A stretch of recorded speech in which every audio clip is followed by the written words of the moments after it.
18h17, on se retrouve en direct dans Punchline sur CNews et sur Europe 1. Emmanuel Macron est attendu dans la nuit, aux alentours de minuit, 1h du matin, heure française, pour arriver à Nouméa. Il va tenter de renouer les fils du dialogue, avec une situation qui est toujours extrêmement tendue, encore des incendies de bâtiments, et surtout des indépendantistes qui sont très campés sur l'opposition. On a interrogé avec nos envoyés spéciaux, Régine Delfour et Thibault Marcheteau, l'un d'entre eux, il s'appelle Yamel.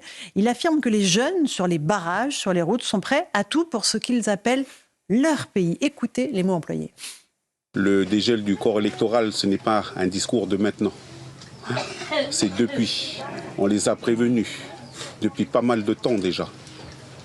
Et eux, ils le savent. Ils le savent. Ils savent que c'est un discours qui va diviser. Ils savent comment il faut casser les accords de Nouméa à travers ce discours-là. Ils savent le faire, ils l'ont toujours fait.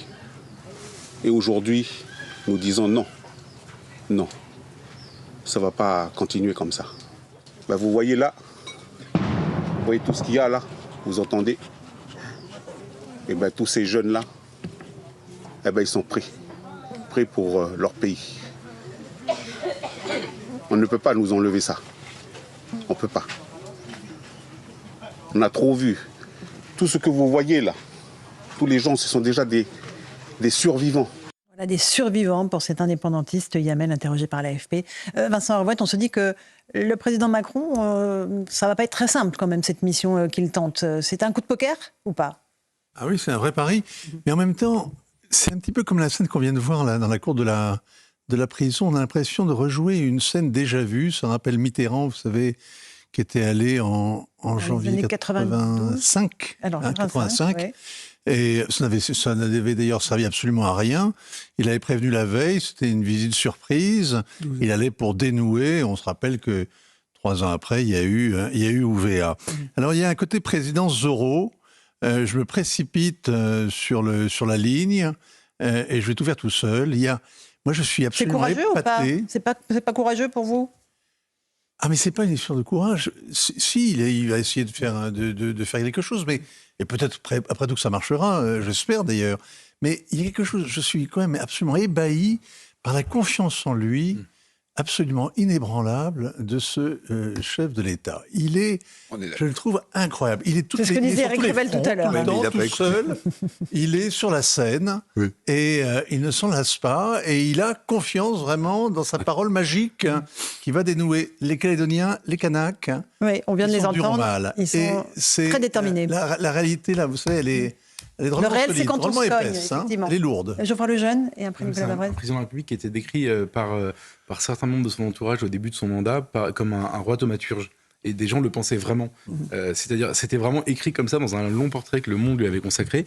Et je pense que si des gens le décrivent comme ça, c'est que lui doit se penser comme cela.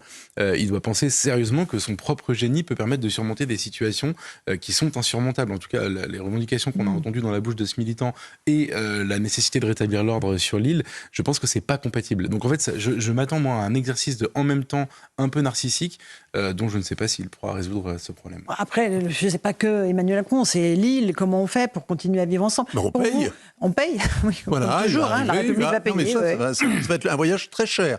C'est pas en euros, c'est en francs pacifiques, mais ça va coûter très cher. Je vous rappelle quand même que c'est quand même l'obstination de l'Élysée à vouloir changer la règle maintenant qui a provoqué cette flambée quand même. Donc il est lui tout seul, lui sur la scène, et lui seul peut dénouer le problème, semble-t-il. Mais c'est aussi lui qui l'a, en grande partie, en est responsable. Nicolas Bavrez, dans le Figaro, vous parlez du spectre de la guerre civile. Vous dites « Nous sommes en train de laisser s'installer dans notre pays la spirale de la peur, du ressentiment, du basculement dans la violence que constitue le moteur de la guerre civile. » Oui, c'est Pascal qui disait que la guerre civile était le pire des maux. Pourquoi? Parce que c'est ce qu'ont vécu l'Espagne dans les années 30, l'Algérie dans les années 80, c'est-à-dire un système où la population se divise, où l'État n'est plus capable d'assurer la sécurité, où les gens prennent les armes et où ça divise chaque village, chaque ville, chaque famille, chaque communauté. Or, aujourd'hui, ce qu'on voit sur les images qui ont été montrées, c'est deux communautés qui sont face à face, avec des gens qui sont armés, avec 6 morts, plus d'une centaine de blessés, 1 milliard de destructions à l'espace d'une semaine. Donc c'est vraiment effectivement une situation de guerre civile. Et là, ce qui est dit est juste. On en sort comment, Nicolas Bavrez, de cette guerre civile ? En l'occurrence, on ne peut en sortir que par une solution politique. Et d'une certaine manière, c'est ce qui a été dit. Et ce qui a été dit par ce militant, il y a une partie qui n'est pas fausse. Hein. C'est-à-dire que de fait, première erreur, donc on a quand même complètement abandonné la Nouvelle-Calédonie, y compris sur le plan économique. Donc la filière du nickel, on a laissé faire strictement n'importe quoi. Donc effectivement maintenant, c'est l'Indonésie qui a pris le marché en étant beaucoup plus compétitive. Ensuite, Matignon a délaissé le dossier, on l'a passé au seul ministère de l'Intérieur. Ensuite, on a nommé Madame Sonia Backès, qui était acté le fait que l'État ne tenait plus la balance et prenait parti pour une des communautés contre l'autre. Ensuite, on a décidé ce calendrier absurde et en plus, on n'a tenu aucun compte des avertissements. Il faut au moins 48 heures pour pouvoir envoyer des forces de sécurité et les déployer en Nouvelle-Calédonie. Et on n'a rien fait. Et donc c'est une succession d'inconséquences. Alors, là où il y a peut-être une piste et un fil qu'on peut tirer, c'est que c'est vrai que ce 3e référendum, il est quand même bancal. Il a été fait en période de Covid. On peut se dire, on en refait un autre. Non, en tout cas, ça ouvre une possibilité de discuter en se disant que un référendum qui est boycotté par une des deux communautés, quand même, quand on a 97% pour le oui, on peut se dire qu'il y a quand même un petit problème dans la manière dont ça a été construit. Okay. Donc, puisqu'il faut chercher une ouverture politique, je pense que là-dessus, raisonnablement, en raison du fait qu'il y avait l'environnement Covid, on peut en proposer un 4e. À condition, évidemment, de lier ça à un accord sur, par ailleurs, le corps électoral et ce qui va... Et puis, calendrier. Et comment on reconstruit ? Parce qu'on ne va pas reconstruire pour tout rebrûler dans quelques mois. Ce n'est pas que la reconstruction, c'est retisser les liens. Je voudrais revenir sur le témoignage très fort de cet indépendantisme. Parce que souvent, quand on se place du côté de la métropole, on dit les vagues d'immigration, bon, si on en a besoin, mais il faut que les gens s'approprient ce que nous sommes, les valeurs que nous représentons.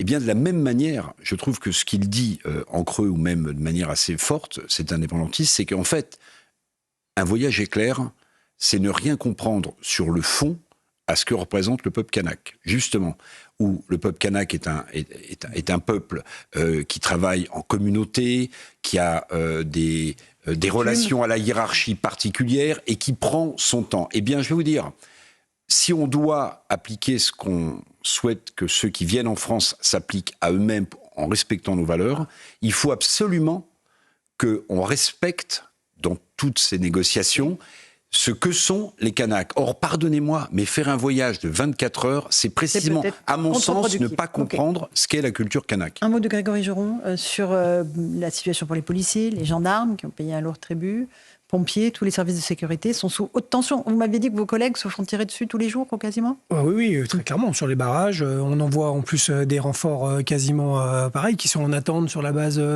militaire d'Istres pour pouvoir partir, parce que c'est justement à l'autre bout du monde. Donc c'est vrai que chaque renfort prend une dimension extrêmement complexe. Sans rentrer dans des détails techniques, mais quand vous transporter par exemple du matériel sensible, dont des munitions, c'est plusieurs tonnes qui ont été envoyées. Il y a des survols internationaux qui sont interdits, donc ça rallonge les trajets. Enfin, tout est extrêmement compliqué. Quand c'est déjà en Corse, qu'on a connu les événements à Bastagne il n'y a pas si longtemps, envoyer une compagnie de CRS, ça prenait déjà des plombes, pardon, mais alors en plus prévoir des renforts comme ils sont prévus là, honnêtement c'est complexe. Et sur place, ça fait qu'on arrive à quelques milliers, enfin 1 millier de policiers, plusieurs milliers de gendarmes, mais c'est au prix réellement de longues heures pour mes collègues sur place qui font justement, qui multiplient les vacations. 18 heures d'affilée. Jusqu'à 18 heures, qui dorment sur le tatami au commissariat, qui ne rentrent même pas chez eux parce que c'est trop dangereux, parce que les barrages ne sont pas encore tous levés, et du coup dorment chez eux et enchaînent les vacations. Dorment au commissariat. Il faut vraiment saluer leur abnégation réellement. Vous avez raison. Vous voulez rajouter quelque chose, Vincent, avant qu'on parle d'Israël ? Je ne sais pas si vous réalisez l'impact que ça a pour l'image de la France dans toute la zone, comme Mayotte d'ailleurs, hein. Mais c'est effarant. L'aéroport qu'on n'arrive pas à tenir, qu'on n'arrive pas à rouvrir, enfin, il va peut-être être ouvert pour le chef de l'avion du chef de l'État.